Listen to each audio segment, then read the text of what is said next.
آپ ایک viral clip video ہوا جس میں آپ یہ کہہ رہے ہیں کہ عید کا چاند نظر آنے کے بعد رونا دھونا منسوخ کر کے عید کی خوشی منانی چاہیے، جس میں اس بات سے اکثر بیشتر لوگوں کا اعتراض ہوا کہ مفتی صاحب نے رمضان کی بے ادبی کی اور ولدائے رمضان کی گستاخی کی۔ میرے ایک آفس کے کلیگ نے کہا کہ اس پہ بہت بحث کی، تو اس کا کہنا ہے کہ جب عید کا چاند نظر آتا ہے تو لیلۃ الجائزہ شروع ہو جاتی ہے۔ لیلۃ الجائزہ میں جتنے بھی بزرگان دین غم منایا کرتے تھے کیا، جبکہ مفتی صاحب نے اس کا کانسیپٹ ہی ختم کر دیا، یعنی بزرگان دین غم مناتے تھے۔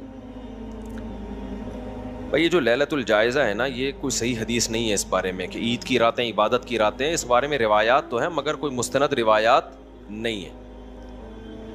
بعض لوگ کہتے ہیں امام ترمذی نے اس حدیث کو حسن کہا ہے، تو اس پہ بڑی ہمارے لمبی چوڑی تحقیق ہے۔ امام ترمذی بعض دفعہ تسامحاً ضعیف حدیث کو بھی حسن کہہ دیتے ہیں، تو امام ترمذی کے حسن یا صحیح کہنے کی بڑی ویلیو ہے، اس میں تو دو رائے نہیں ہے۔ ایسا نہیں کہ امام ترمذی کسی کو صحیح کہہ رہے ہو تو آپ کا ان کا صحیح اعتبار نہیں ہے، لیکن بعض دفعہ وہ دوسرے دلائل سے ثابت ہو جاتا ہے کہ یہ حدیث مضبوط نہیں ہے۔ تو یہ جو عیدین کی راتوں کی عبادت کا مسئلہ ہے نا، عیدین کی راتوں کی عبادت، اس میں اگرچہ بہت سے حضرات اس کے قائل ہیں کہ یہ عبادت کی راتیں ہیں، لیکن صحیح مضبوط بات اگر آپ دیکھنا چاہتے ہیں تو اس بارے میں کوئی مضبوط روایت نہیں۔ اچھا، بعض لوگ کہتے ہیں فضائل میں ضعیف حدیثیں بھی چلتی ہیں۔ بالکل، فضائل میں ضعیف حدیث بیان کرنے میں کوئی حرج نہیں ہے، لیکن وہ فضیلت جو پہلے سے صحیح حدیث سے ثابت ہو۔ مثال کے طور پر فرض نماز کی فضیلت قرآن سے بھی ثابت اور حدیث سے بھی، تو اب اگر فرض نماز کی فضیلت میں کوئی ضعیف حدیث بھی بیان کر دی جائے تو کوئی حرج نہیں ہے، کیونکہ ایک عمل پہلے سے ثابت ہے۔ لیکن عید کی رات کو عبادت کی رات قرار دینا، یہ صرف اس کا فضائل سے تعلق نہیں بلکہ اس کا مسائل سے تعلق ہے کہ یہ رات عبادت کی ہے یا نہیں ہے۔ یہ ایک شرعی مسئلہ ہے۔ شرعی مسئلے کے ثبوت کے لیے مضبوط حدیث چاہیے۔ ایک بات تو یہ ہو گئی۔ دوسری بات یہ کہ یہ جو عیدین کی راتوں کو عبادت کی رات کہا جاتا ہے نا، تو شریعت کا ایک اور اصول ہے کہ اگر کوئی حدیث کسی متفقن علیہ اصول سے ٹکرا رہی ہے اور وہ اصول بھی قرآن و سنت سے مضبوط دلائل سے ثابت ہے، تو پھر اس حدیث کو قبول کرنے میں اور زیادہ احتیاط سے کام لیا جائے گا، کیونکہ ایک اصول سے ٹکرا رہی ہے۔ اصول کیا ہے کہ رمضان جب ختم ہوتا ہے نا تو اگلے ہی دن کیا شروع ہو جاتا ہے؟ عید کا دن۔ اس دن روزہ رکھنا حرام ہے باقاعدہ، یہ بتانے کے لیے کہ روزے کیا ہو گئے؟ ختم۔ اب آپ اس میں ایک دن ایڈ کرو گے تو یہ زیادتی کر رہے ہو آپ۔ یہی وجہ ہے کہ نبی صلی اللہ علیہ وسلم عید کے دن نماز عید سے پہلے کچھ کھایا کرتے تھے، حالانکہ بقرعید میں نہیں کھاتے تھے۔ تو نماز عید سے پہلے کیوں کھا رہے ہیں؟ یہ بتانے کے لیے کہ آج ہمارا روزہ بولو نہیں۔ افطار کا وقت دیکھ لو نا، افطار تک کھانا حرام، جیسے ہی افطار کا وقت شروع ہو اب فوراً کھانا سنت ہے، اب دیر کرنا مکروہ ہے۔ کیوں بھائی؟ جب اللہ کی طرف سے پابندی، بھائی ریکارڈ کر رہے ہیں کیا؟ ایسا نہ ہو کلپ پھر آدھے آ جاتے ہیں نا، پھر ایک تماشا بن جاتا ہے۔ تو اب فوراً جلدی کرنا ہے اس میں، یہ بتانے کے لیے کہ اللہ کی طرف سے پابندی اٹھ گئی۔ تو حدیثوں میں کثرت کے ساتھ صیام رمضان، قیام رمضان، صیام رمضان، قیام رمضان، صیام رمضان، قیام رمضان، اس سے پتا چلا جب صیام رمضان گیا تو قیام رمضان بھی گیا، یہ دونوں چیزیں ایک ساتھ گئیں۔ اس کا تقاضا یہ ہے کہ عید کی رات بھی آرام کی رات ہو، کیونکہ جو قیام آپ کنٹینیو کرتے رہے ہیں تو وہ قیام اب کیا ہو گیا؟ ختم۔ ایک منٹ بات تو مکمل کر لیتا میرے بھائی، بات تو مکمل۔ تو وہ سیام کے ساتھ، یعنی سیام روزوں کو کہتے ہیں نا، روزوں کے ساتھ قیام بھی کیا ہو گیا؟ ختم ہو گیا۔ تو یہ نہیں ہوتا کہ ایک چیز ختم ہوئی ہے دوسری ختم نہیں ہوئی، تو پورے لوازمات کے ساتھ رمضان گیا۔ اب عید کی رات اصولی طور پر تو ہونا یہ چاہیے کہ جیسے سیام رمضان میں عید کا روزہ حرام ہو جاتا ہے تو ایسے قیام بھی اب مکروہ ہو جائے، اصول کا تقاضا تو یہ ہونا چاہیے۔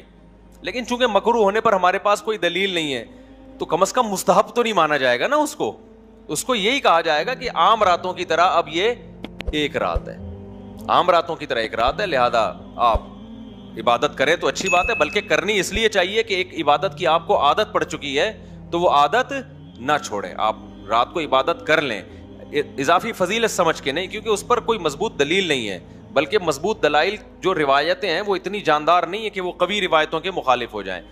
دوسری بات یہ ہے کہ اصول شریعت کے اس لیے بھی خلاف ہے کہ اگر عید کی رات عبادت کی رات ہوگی تو پھر عید کا دن آپ کیسے گزارو گے؟ جاگ کے سوتے رہو گے آپ. اور آج کل یہ کیا ہو رہا ہے, شاپنگ میں پوری رات لوگ عیدوں میں گزارتے ہیں اور عید کی نماز پڑھ کے سارا دن پوستیوں کی طرح پڑے رہتے ہیں, تو عید کے دن کا تو بیڑا غرق ہو گیا نا. تو اب آپ چاہے شاپنگ میں جاگو چاہے آپ نماز میں جاگو, نتیجہ تو ایک ہی نکلے گا نا. ہاں روحانیت میں تو بڑا فرق آئے گا کہ عبادت ہو رہی ہے تو ثواب ملے گا, لیکن جو عید کا دن جو شریعت منانے کا حکم دے رہی ہے وہ منا نہیں سکتے آپ, وہ رات کو جا کے مناؤ گے, جو کہ تہواروں کو رات کو منانا اسلام کا مزاج نہیں ہے. تہوار اسلام کے دن میں منائے جاتے ہیں, تو اگر رات آپ نے عبادت میں گزار لی تو پھر صبح آپ فریش نہیں ہوگے. سمجھتے ہو کہ نہیں سمجھتے؟ تو اس لیے حضرت مفتی رشید احمد صاحب رحمہ اللہ کا اس پہ پورا ایک رسالہ ہے اصل الفتاوی میں کہ جو عیدین کی راتوں کی بہت زیادہ فضیلت بیان کی جاتی ہے, تو پوری تحقیق ہے حضرت مفتی رشید احمد صاحب کی کہ یہ کوئی مضبوط دلیل سے ثابت نہیں ہے, بلکہ شریعت کے مزاج کے خلاف ہے. یہ شریعت چاہتی ہے کہ عبادت جب رمضان ختم ہوا تو اپنے تمام لوازمات کے ساتھ ختم ہوا ہے. البتہ یہ مسئلہ اختلافی ہے, تو علماء حق کے درمیان اختلافی ہے, تو جو مسئلہ علماء حق کے مابین اختلافی ہوتا ہے اس میں شدت جائز نہیں ہوتی. تو کوئی اس رات کو اگر عبادت کر رہا ہے تو اس کو بدعتی نہیں کہیں گے, کیونکہ روایات بہرحال موجود ہیں. ایسا نہیں کہہ سکتے اس کے قول کو کہ بالکل ہی کوئی حیثیت ہی نہیں ہے اس کی, تو روایات بہرحال موجود ہیں, اس کو بدعتی نہیں کہہ سکتے, اس کو گمراہ نہیں کہہ سکتے. اس کے پاس بھی ایک دلیل ہے, وہ کہہ رہے ہیں حدیث ہیں اس بارے میں, لیکن یہ کہ ہماری رائے یہی ہے کہ وہ حدیثیں اتنی مضبوط نہیں ہیں کہ ان کو شریعت کے ایک متفق علیہ اصول کے مقابلے میں لا کے کھڑا کیا جائے. دوسرا سوال جو بھائی نے پوچھا وہ یہ پوچھا کہ رمضان جب جا رہا ہو تو غم منانا کیسا ہے؟ تو غم منانا ٹھیک نہیں ہے. جو اللہ آپ کو جس وقت جس کام کا کہہ رہا ہے وہ کام کرو اس وقت. عید خوشی کا دن ہے, غم کا دن ہے, تو رمضان جانے کے بعد اللہ نے خوشی رکھی ہے غم رکھا ہے, تو جب اللہ نے خوشی رکھی تو خوش ہو جاؤ. نہیں یاری بات سمجھ, خام خواہ میں اس میں کہ ہائے یوں, ابے چھوڑ یار. اور یہ جتنے رو رہے ہوتے ہیں نا رمضان جا رہے ہیں, ان سے بولو ٹھیک ہے عید کے بعد دوبارہ 1 مہینہ تم رکھ لینا روزے, ہم تو کھائیں گے پیئیں گے گھومنے پھرنے. بہت سے لوگ عید کے بعد آؤٹنگ کے لیے نکلتے ہیں, اور میرے بھی عادت ہے, چھٹیاں ہوتی ہیں ہماری تو بچوں کو لے کے کبھی نکل گئے, کبھی دوستوں کو لے کے نکل گئے, کیونکہ 1 مہینہ بھائی پورا رمضان کے روزے ہی آسان کام نہیں ہے. تراویح ہے, بیانات ہیں مسلسل, پھر ٹوٹی پھوٹی اللہ نماز روزے کی توفیق دے دیتا ہے, ٹوٹی پھوٹی تلاوت کی. ہم کوئی بہت بڑے ولی اللہ نہیں ہے, لیکن پھر بھی پورے سال کی روٹین چینج ہوتی ہے. کچھ نہ ہو یار, یہ روزہ کوئی ہلکی چیز ہے یار. مجھے پورا مہینہ ہو گیا میں نے پٹھان ہوٹل کے پراٹھے نہیں کھائے. 2 پراٹھے کا میرا معمول تھا, 2 ہاف فرائی انڈے کے ساتھ, وہ سحری میں نہیں کھایا جاتا, اترتا ہی نہیں ہے نوالا اس طریقے سے. اتنی اسکیجول آؤٹ ہوتا ہے نا انسان کا. اب آپ مجھے بتاؤ, آپ نے رات کو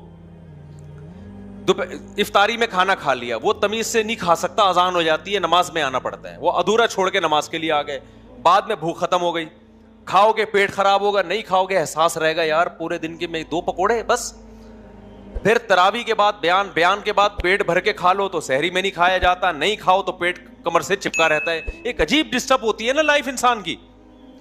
اس دن میں نے یہاں افطاری کی, آپ لوگ ان لوگوں نے اعتکاف والوں نے دعوت کی, 2 دن دعوت کی اور دونوں دن پیٹ کی واٹ لگی ہے, ایسی کی تیسی ہوئی ہے. کھا لیا تو پھر اب سحری میں کھائیں کہ نہیں کھائیں, نہیں کھائیں تو یار پھر سارا دن گزارنا مشکل, کھائیں تو اسپیس کی تھوڑی سی میموری بھری ہوئی ہے, کچھ فارمیٹ کرنا پڑے گا, کچھ مال ڈیلیٹ. اب موبائل میں جا کے تو آپ گیلری سے بہت سی چیزیں ڈیلیٹ کر دیتے ہیں, پیٹ سے کیسے ڈیلیٹ کریں گے بھائی آپ, وہ تو اپنے آپ کی بات تھوڑی سنتا ہے وہ. تو کھا لو تو بدہضمی, ایک پورا مہینہ انسان ڈسٹرب رہتا ہے. اس کے بعد میرے بھائی اللہ کی طرف سے اعلان ہوتا ہے کہ میرے بندوں نے 1 مہینہ جو مجاہدہ کیا, اب یہ مجاہدہ میری طرف سے ختم. اور کیسی پیاری دعا نبی نے سکھائی افطار کے وقت, ذهب الظما, پیاس چلی گئی, وابتلت العروق, رگیں تنگ تر ہو گئی, وثبت الاجر انشاءاللہ, اور اللہ نے جو اجر رکھا ہے روزے دار کے لیے وہ ہمارے مقدر میں لکھ دیا گیا. تو جب رمضان جاتا ہے تو اے اللہ ہم جیسے, ٹھیک ہے محبت اپنی جگہ ہے رمضان سے, کچھ نہ کچھ رمضان جانے کا ایک نیچرلی غم بھی ہوتا ہے انسان کو, ایک برکتیں تھیں وہ ختم ہو رہی ہیں, لیکن اللہ اس غم کو منانے کی اجازت نہیں دے رہا. ایک ہوتا ہے غم کا نیچرلی ہونا, ظاہر ہے کہ رمضان سے بھی تو محبت تو ہوتی ہے نا, چھوٹتا ہے تو غم تو ہوتا ہے نا. اعتکاف میں کتنی رونق ہے, تراویح میں کتنی رونق ہوتی ہے. یہ ایک نیچرل ہے, یہ ہو جائے کوئی حرج نہیں ہے, اس کو منانا نہیں ہے, منانا عید کو ہے.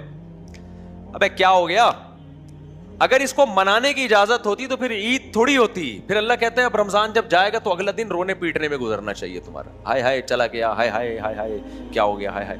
اللہ میاں نے کہا صبح نہا دھو کے تیار ہو کے آؤ, اور لِتُكَبِّرُوا اللَّهَ عَلَى مَا هَدَاكُمْ وَلَعَلَّكُمْ تَشْكُرُونَ. اللہ نے کہا جب رمضان کے روزے گزر جائیں تو اللہ کی کبریائی بیان کرو اور اللہ کا شکر ادا کرو. تو جب رمضان گزرتا ہے تو ہم یہ سوچ کے کہ اللہ نے ہمیں 30 دن کے یا 29 دن کے روزوں کی توفیق دی, اب وہ ٹینشن بھی ختم, اب تمیز سے ٹائم پہ اٹھیں گے, پراٹھے دوبارہ سے پھوڑیں گے. تو یہ اللہ کی طرف سے آزادی مل رہی ہے بھائی, اور یہ ایسی نعمت ہے کہ 1 مہینوں کے روزوں کا اجر بھی اللہ نے اپنے اعمال میں لکھ دیا. تو فَبِذَلِكَ فَلْيَفْرَحُوا, بھائی ہم تو اس پہ کیا ہوں گے, خوش ہوں گے. ہم جیسے نالائقوں کو اللہ نے, میں تو بہت خوش ہوتا ہوں کہ اللہ مجھ جیسے نالائق کو تو نے 1 مہینہ روزے کی توفیق دے دی. عام دنوں میں رکھ کے دکھاؤ یار, 1 مہینہ 15 دن نہیں, 10 دن نہیں رکھے جاتے, 1 ہفتہ نہیں. نفلی روزے کا انسان سوچتا ہے کہ کل رکھوں گا, اور سوچتے سوچتے 6 مہینے گزر جاتے ہیں. اس کے بعد جا کے کہتا ہے پتہ نہیں مناسب رہے گا کہ نہیں رہے گا مناسب. تو اللہ نے توفیق دے دی. عام دنوں میں نوافل پڑھنا کتنا مشکل ہے, ادھر 20 رکعتیں پڑھنے کی توفیق مل جاتی ہے.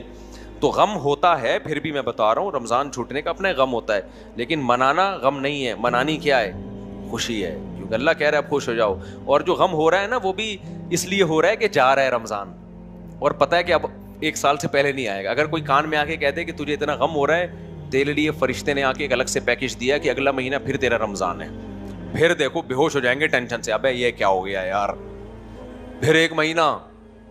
یہ تو جا رہا ہے نا, تو غم خالی پیلی کا غم میں کوئی مسئلہ نہیں. لیکن اگر اللہ میاں کہہ دیں, حضرت عیسیٰ علیہ السلام آ جائیں اور وہ کہیں کہ وہ اب تو شریعت چینج نہیں ہو سکتی, ایک فرضی مثال دے رہا ہوں کہ خواب آ جائے اس کو کہ بھائی تو اب 1 مہینہ رکھ لے, تیرے لیے رمضان نہیں کیا, وہی ثواب ملے گا. آگے بھی کہے گا بھائی اللہ بہت ہو گئی, ٹھیک ہے نا, بہت زیادہ ہو گیا, 1 مہینہ بہت ہے. وہ ایک آدمی جو ہے نا بار بار موت کی دعا مانگ, جیسے لوگ مانگ رہے ہوتے ہیں نا ٹینشنوں میں کہ یار اس زندگی سے تو موت ہی بہتر ہے, ٹینشنوں میں ہوتے ہیں نا لوگ, لیکن اگر اس کو موت کے پھندے پہ لے جاؤ پھر دیکھو کیا کرے گا. تو اکثر میں لطیفہ سناتا رہا ہوں کہ ایک آدمی دعا مانگتا تھا, اے اللہ اس زندگی سے تو موت ہی بہتر ہے, موت. ایک دن درخت کے نیچے دعا مانگ رہا تھا, کسی کو شرارت سوجی, درخت کے اوپر چڑھ کے اس نے پھندا بنا کے پھینکا نیچے, نا پھندا نہیں ہوتا پھانسی کا پھندا, تو یہ دعا مانگ رہا ہے اللہ زندگی سے تو موت ہی بہتر ہے, اوپر سے آہستہ آہستہ پھندا آ رہا ہے نیچے. یہ دیکھ کے حیران ہو گیا, یہ کیا ہے یا اللہ. اوپر سے آواز آئی, اے میرے بندے میں نے تیری دعا سن لی ہے, تو اس میں اپنا سر دے, میں تجھے اوپر اٹھا لوں گا. تو یہ کہتا ہے یا اللہ یہاں تو کوئی مذاق بھی نہیں کر سکتا. تو جتنے رونے پیٹنے کی محفلیں چل رہی ہیں نا رمضان گزرنے پہ, ان کو کان میں آ کے بول دو کہ 1 مہینہ اللہ میاں نے رمضان بڑھا دیا. تو پھر پتہ کیا کہیں گے, اے اللہ ہم تو مذاق کر رہے تھے. ہم کیا کر رہے تھے, ہم تو مذاق کر رہے تھے, اب 1 مہینہ کون دوبارہ سحری میں اٹھے گا بھائی. عید کی نمازیں ہونی تو چاہیے شہر میں 1 یا 2 ہو جائیں یا 3 ہو جائیں یا 4 ہو جائیں, ہر مسجد میں عید کی نماز ہو رہی ہے. ارے کیا اتنی ہم میں ہمت نہیں ہے کہ میں اپنی نماز چھوڑ کے دوسرے مولوی صاحب کے پیچھے عید کی نماز پڑھ لوں, میں بولوں بھائی سارے مجمع کہاں جائے گا, بولو وہاں نماز پڑھے گا. میں جب پنجاب میں تھا نا, میں نے 1 مہینے امامت کی, تو عید کا دن آنے والا تھا, تو انہوں نے مجھے کہا کہ مسجد کی انتظامیہ نے عید کی نماز کب ہوگی. میں نے کہا دیکھو تھوڑا سا ارلی جانب مسجد کے امام ہیں, وہ بھی عید کی نماز پڑھاتے ہیں, تو ہمیں کیا ضرورت ہے ہم یہاں عید کی نماز پڑھائیں. ایک بڑا اجتماع ہونا چاہیے نا عید میں, تو عید میں تو کم از کم اتنا کر لیں کہ یہ جو ہر مسجد میں عید کی نماز ہو رہی ہے اس کو ختم کر کے شہر میں 2 بڑے اجتماع کر لیں, 3 کر لیں. تو میں نے کہا سب سے پہلے میں اس کے لیے قربانی دیتا ہوں, میں اعلان کرتا ہوں میری مسجد میں عید کی نماز نہیں ہوگی, میرے سارے نمازی فلاں مولوی صاحب کے پیچھے نماز پڑھیں گے. سمجھ میں نہیں آ رہی بات, تاکہ ایسا نہ اس مولوی صاحب کو جب ہم پیغام بھیجیں تو وہ کہیں اچھا میرے والوں کو اپنے پاس لا رہے ہیں, ٹھیک ہے. میں نے کہا ایسا نہیں ہے, ہم اپنے والے کہاں بھیجیں گے, بولو ادھر بھیجیں گے. 1 نماز ہو, بڑا اجتماع ہو. لیکن کمیٹیاں نہیں مانتی. یہاں بھی میں نے شروع میں جب میں آیا تو اس کی کوشش کی کہ ہماری مسجد میں عید کی نماز بولو نہ ہو, بلکہ ہم کہیں تو حبیبیہ میں ہو جائے یا ادھر ہو جائے, ہم بھی وہیں جائیں گے. ایک بڑا اجتماع ہو, ایسی جگہ ہو جہاں کھلا میدان ہو. عید کی نماز تو مسجد میں ویسے ہی مکروہ ہے.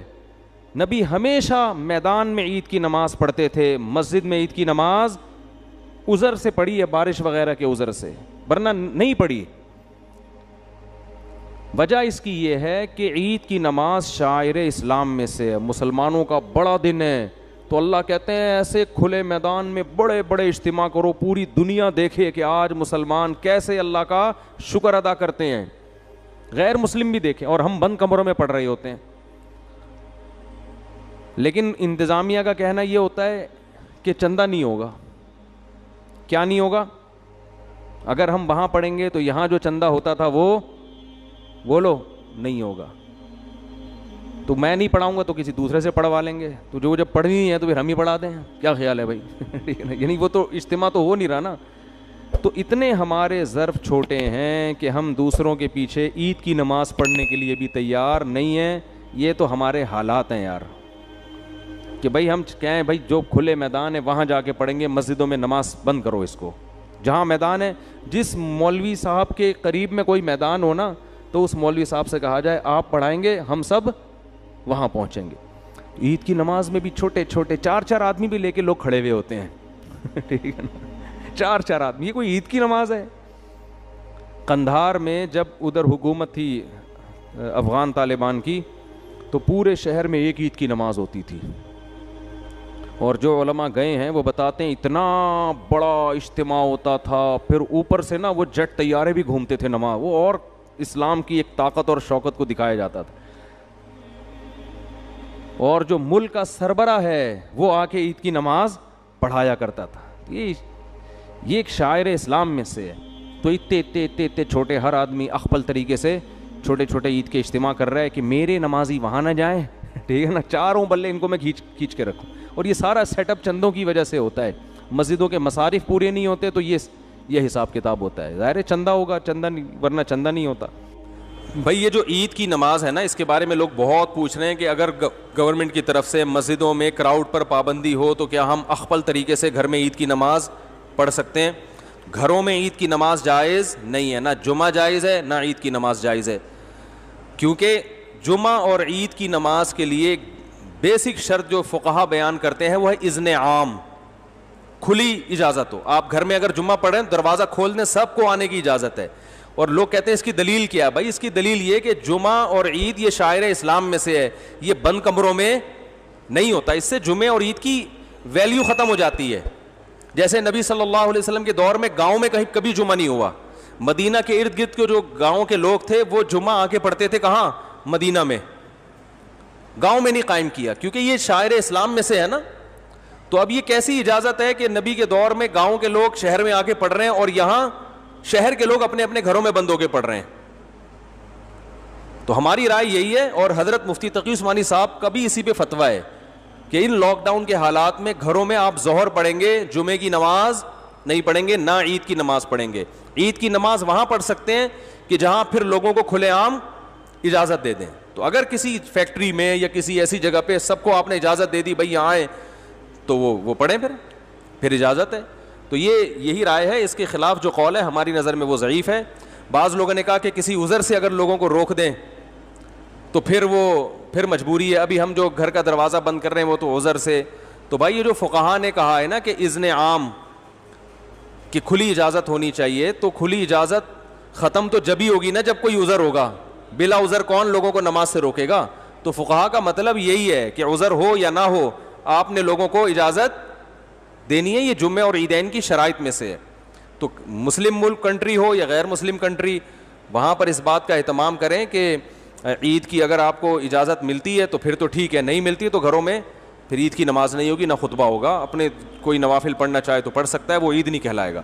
اور کیونکہ ایک شرعی عذر ہے تو وہ اللہ معاف کرنے والا ہے, اور کیا ہے. باقی مسجدوں میں گورنمنٹ نے اگر اجازت دی ہے, بعض لوگ یہ اشکال کرتے ہیں کہ مسجد میں بھی تو ابھی جمعہ جو ہوتا رہا ہے اس میں کھلے عام اجازت نہیں ہے, وہ تو ایک پابندی ہے کہ اتنے لوگ آئیں گے, اس سے زیادہ نہیں آئیں گے. تو کیونکہ گورنمنٹ کا جب کوئی حکم آتا ہے نا تو شریعت پھر یہ کہتی ہے کہ جو اجتہادی اختلافات ہوتے ہیں حکومت کے آرڈر کے آگے وہ منسوخ ہو جاتے ہیں, یعنی منسوخ کی طرح ہو جاتے ہیں. منسوخ تو نہیں کہہ سکتے یہاں پہ, یعنی وہ کالعدم ہوتے ہیں. تو گورنمنٹ نے چونکہ مسجد میں نماز پڑھنے کی اجازت دی ہے تو اگر اس میں اذن عام نہ بھی ہو تو حکومت کی پرمیشن کی وجہ سے وہ کیا ہو جائے گی؟ جائز ہو جائے گی. اس پہ تمام فقہاء کا اتفاق ہے کہ اس طرح کی جتنی بھی شرطیں ہوتی ہیں وہ حکومت کے فیصلے کی وجہ سے کیا ہو جاتی ہیں؟ کالعدم. جیسے چاند کا مسئلہ ہے نا, چاند کا مسئلہ سعودی عرب میں کچھ اور ہے, ہمارے یہاں ان کا سسٹم ہی الگ ہے, ہمارا سسٹم بھی الگ ہے, ہم اس سسٹم کو نہیں مانتے. لیکن سعودی عرب میں جب ہم جائیں گے تو وہاں کی گورنمنٹ ہمارے سسٹم کے حساب سے فیصلہ نہیں کرتی, وہ اخبل طریقے سے کرتی ہے. تو جیسے بھی کرتی ہے لیکن سعودی حکومت میں وہ کیا ہو جائے گا؟ نافذ, کیونکہ حکم حاکم جو ہے نا شریعت میں اس کی ایک ویلیو ہے, ورنہ ہر آدمی اخبل طریقے سے ہی چلتا رہے گا تو یہ تو تباہی برباد ہو جائے گی نا. تو اس لیے وہاں ہم کہتے ہیں کہ جب گورنمنٹ نے ایک لا پاس کر دیا, فیصلہ کر دیا, تو جب گورنمنٹ کہے گی عید ہے تو عید ہے, جب کہے گی بقرہ عید ہے تو کیا ہے؟ بقرہ عید ہے. تو یہاں ہماری گورنمنٹ نے کیونکہ ہلال کمیٹی بنائی ہوئی ہے, اس کے اتھارٹی کا حق حاصل ہے, تو وہ جب فیصلہ کرے گی تو کیا ہوگا؟